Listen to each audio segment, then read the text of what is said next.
Bonjour à tous, j'espère que vous êtes en super forme pour suivre cette vidéo. Alors aujourd'hui on continue les conseils anti-pollution et même je dirais qu'on continue la vidéo de la semaine dernière. Si vous ne l'avez pas vue, je vous invite à aller la regarder.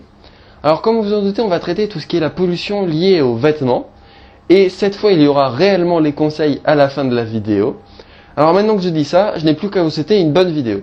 Une fois que tout ça est préparé, coton comme polyester, il faut laver la matière, la traiter, la colorer. Par exemple, de base, le coton est jaune et n'absorbe pas l'eau. Et pour tout ça, on va utiliser beaucoup de produits chimiques. Le problème, c'est qu'en Europe, c'est réglementé. Alors que là où c'est fabriqué, il n'y a pas toutes ces règles. Donc les produits qui sont mélangés avec l'eau sont généralement déversés dans la rivière ou dans la nature sans aucun traitement. Et il y a plus de la moitié de nos vêtements qui sont exportés. Et sur cette exportation, plus de 60% vient de ces pays. Une fois que tous les traitements ont été faits, il faut les assembler et faire des t-shirts, des jeans, bref, des vêtements.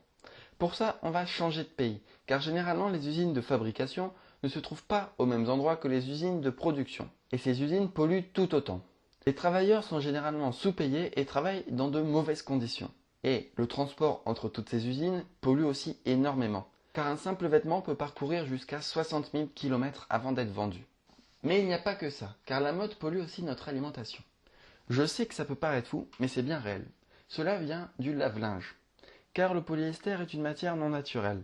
Et comme le lavage c'est quand même assez violent, il y a des microplastiques qui se détachent des vêtements et qui vont passer à travers tous les systèmes de filtration et vont être déversés directement dans les océans. À tel point que 500 000 tonnes de microplastiques issus de ces lave-linges sont rejetés dans la nature chaque année.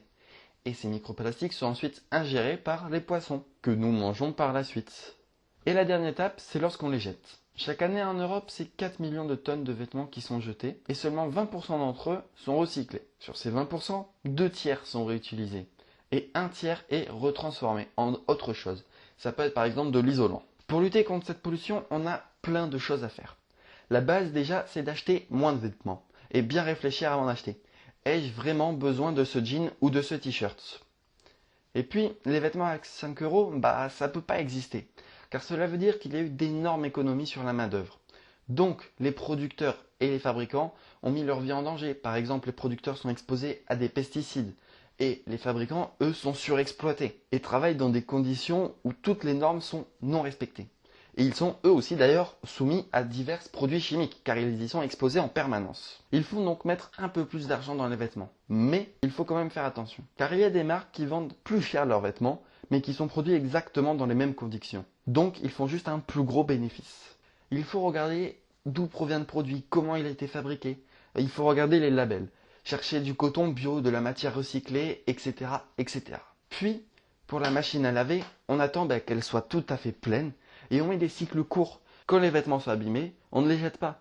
Comme pour les appareils électroniques, je l'ai déjà dit dans une vidéo précédente, on les amène dans des repair cafés. Il y a des stands spécialisés en couture. Ou lorsqu'on ne veut plus un vêtement, on ne le jette pas, on le revend. Ou encore mieux, on le donne à des associations. Il y a plein de choses comme ça à faire. Maintenant que vous savez quoi faire, je vous fais confiance. J'espère que cette vidéo vous aura plu et je vous dis à bientôt.